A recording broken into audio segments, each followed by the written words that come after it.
This is my first review for the public lectures, and I chose to watch When Will We Find E.T. and What Happens If We Do by Seth Shostak. For a quick overview, this lecture was given by Seth Shostak, an astronomer for the SETI Institute, which stands for the Search for Extraterrestrial Intelligence. He talks briefly about how scientists looked for life in the beginning and how new technologies were used, like the rovers and low frequency radar, to learn more about different planets and their possibilities of sustaining life. One of the most interesting statements he made throughout the lecture was that he suspects that ET will be found in the next 24 years thanks to these advancements in technology that will allow for greater space exploration. He mentions that we might be able to tell what ET will look like by extrapolating our own future or possibly the future of technology and machines. I had very little knowledge of extraterrestrial life and learned a lot from this lecture. The first thing that he mentioned that I hadn't known about was low frequency radar, which has an advantage in that the targets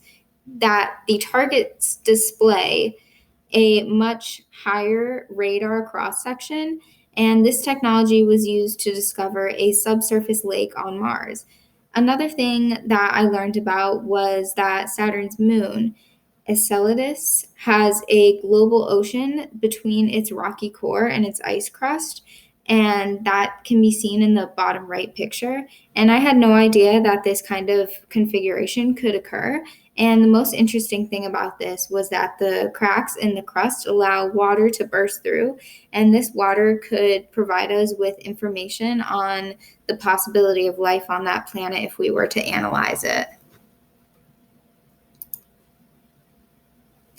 Having taken some earth science classes, there were some things that I already knew about the importance of rocks in providing information about the past.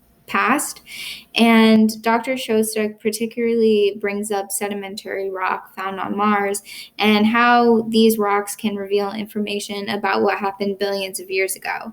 This knowledge better helps us understand where to look for information. And another thing that I knew was that there were multiple planets that held the possibility of life, such as Europa, Titan, and a few more.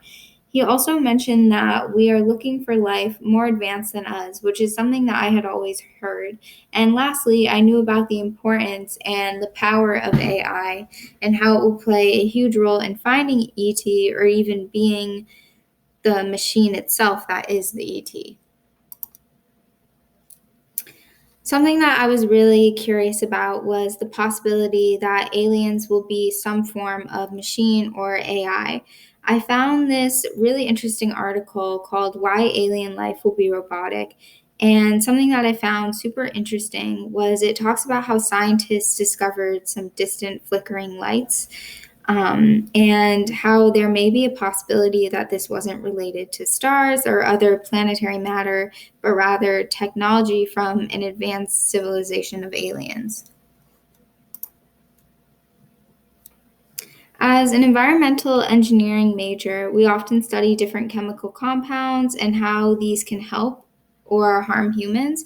So, obviously, this is really important when we're talking about sustaining life on other planets. And Dr. Shostak mentioned how methane was found on Mars, and this could support theories that there is microbial life on the planet. However, I think it's important to mention that methane has another source as well, which comes from olivine and water.